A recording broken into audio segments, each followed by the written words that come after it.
Hey, what's up, guys? It's Russo and Jordy with Backdoor Fantasy Sports, and we're going to be talking about Week 2 Thursday Night Football on the 12th of September.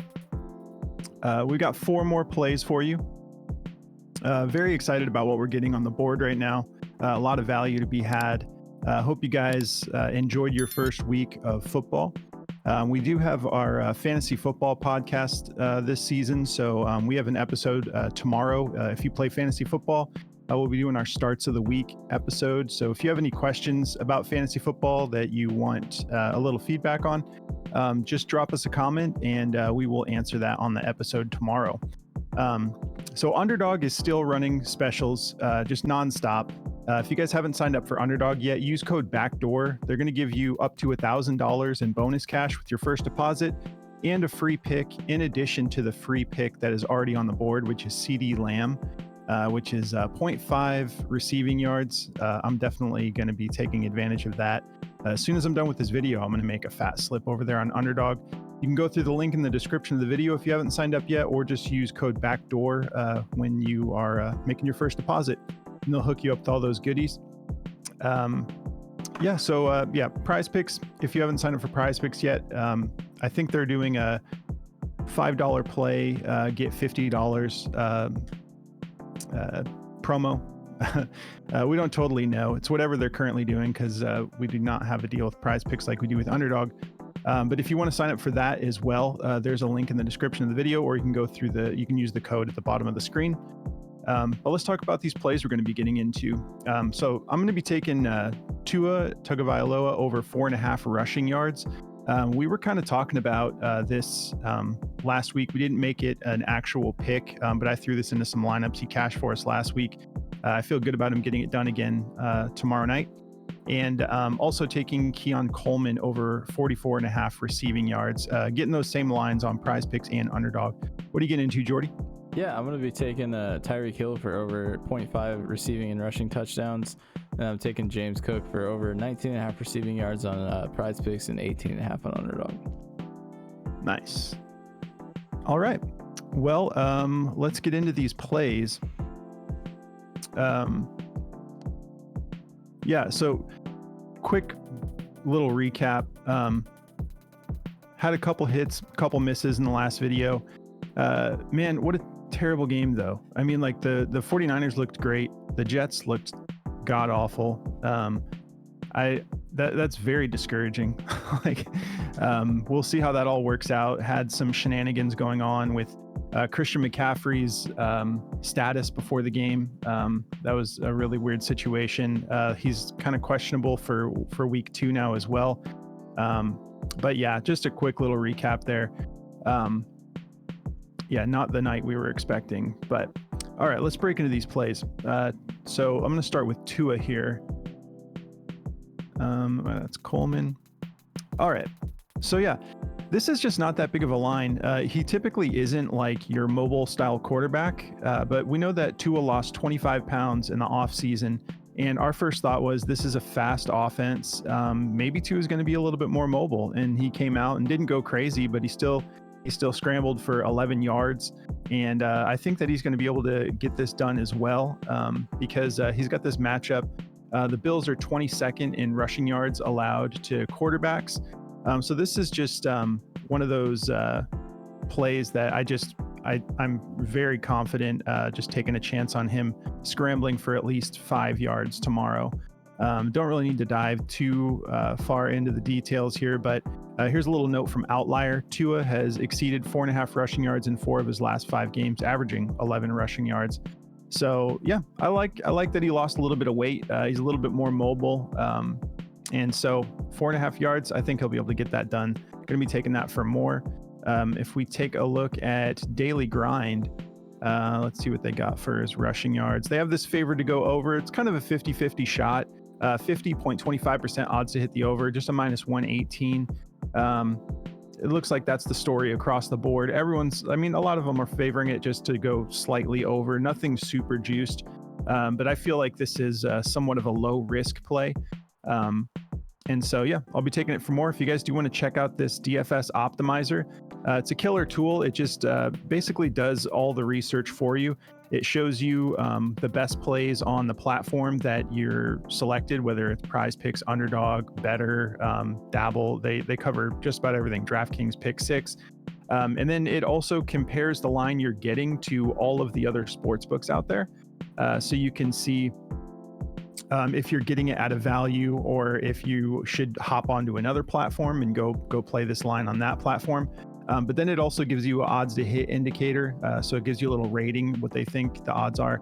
And then they give you the actual daily grind odds, and then you can compare the odds across all the other platforms. If you guys want to jump on this, dgfantasy.com, just use code BACKDOOR and you can lock in 25% off for as long as you want, up to a year. So I always recommend just lock it in for the football season and take advantage of that 25%. But this thing does pay for itself. So definitely take advantage of that. There's a link in the description, but code BACKDOOR at dgfantasy.com. Let's talk about Keon Coleman here. So this is actually an EV plus play on Outlier. He went for 51 yards in his debut on 5 targets, 4 receptions. Shockingly though, it's like the jury was sort of out. Like I didn't know what to call it coming into the season, who was going to be the number 1 wide receiver. 5 targets, I don't know if you want to call that like a wide receiver 1, but he did get 30% of the target share, which is awesome. So I think that going for 51 yards on 4 catches, I thought about taking that 3.5 receptions line. If you prefer that, you can take that. But I like the receiving yards just a little bit more, because I think you can get this done on 3 catches. So we essentially need him to just do what he did last week. 51 yards. The matchup is pretty solid. 18th in receiving yards allowed. We know that Miami's defense is like relatively solid, maybe a little bit above average. Still a little bit banged up though. I don't think they're totally at 100%. And there is a chance, Miami, they had a slow start against Jacksonville on Sunday, and that was kind of surprising. And then they kind of cleaned things up, and they started to move the ball in the second half. But I don't think that that's just a good representation. We know like what Miami's capable of, so there's a good chance that the Dolphins could run up the score, and then the Bills are playing from behind. They're having to pass the ball more. We didn't even jump into this yet, but I know I had here it is. This over under. We'll talk about this real quick. 48.5 over under. So they're expecting this to be a pretty high scoring game. Miami's favored by 2.5. So if Miami just starts making the Bills play a little bit of catch up, there's going to be a lot of passes to be had. So I feel pretty confident that he's going to be able to go over this line here. We're getting it at 44.5. But yeah, he just popped off for 51 with 30% target share. So I'm super confident in this play. Let's see what DG has to say.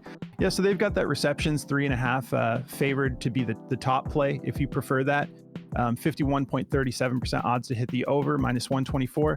But the receiving yards are more of a 50-50 shot, but I prefer this. So yeah, go with your gut.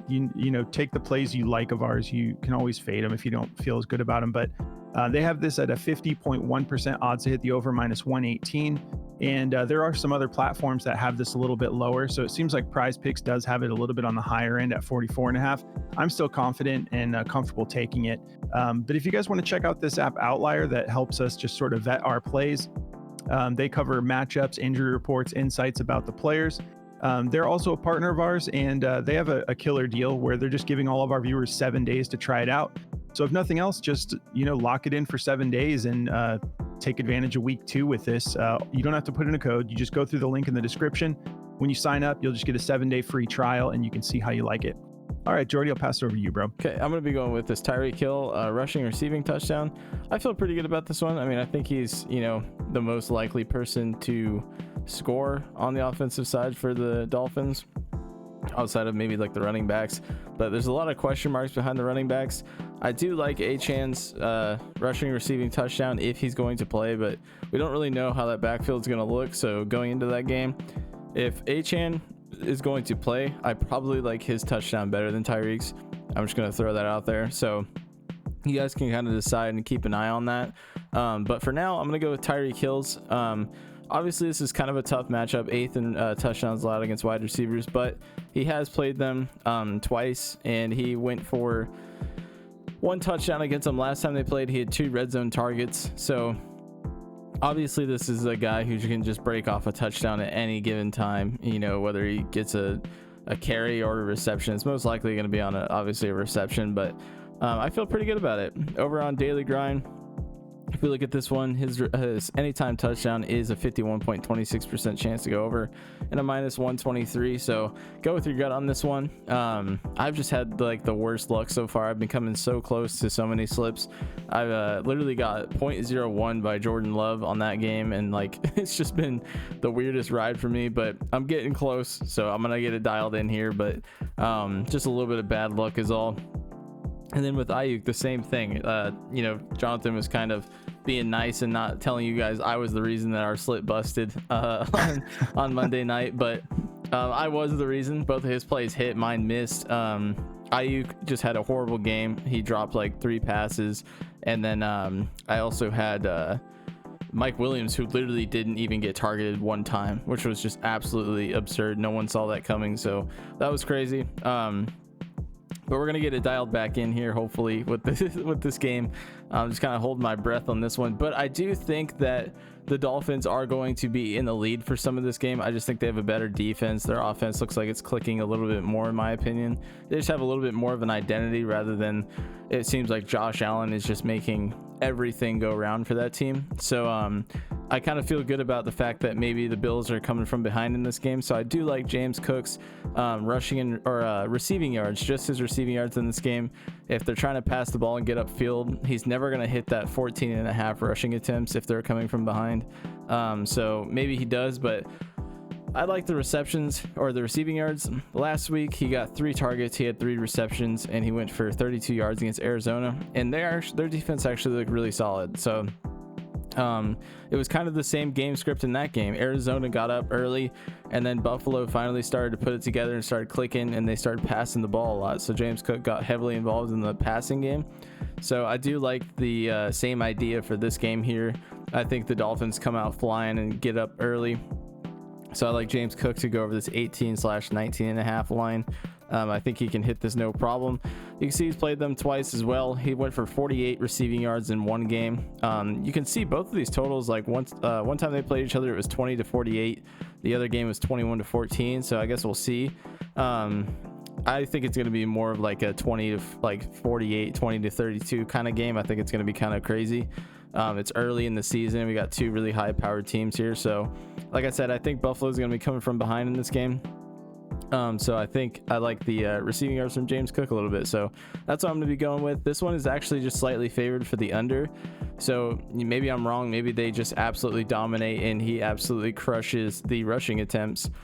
He hasn't even come close to that 62.5 rushing yards against them, like ever when they play. So if you're going to go with a rushing prop, I think the rushing attempts is the better one to take if you don't like the receiving yards. But I'm going with the receiving yards because that's just my take on the game. So we'll see if I'm right or wrong, but that's going to do it for me. If you guys want to go check out Chalkboard, definitely go check them out. They're another daily fantasy app like Underdog and Prize Picks.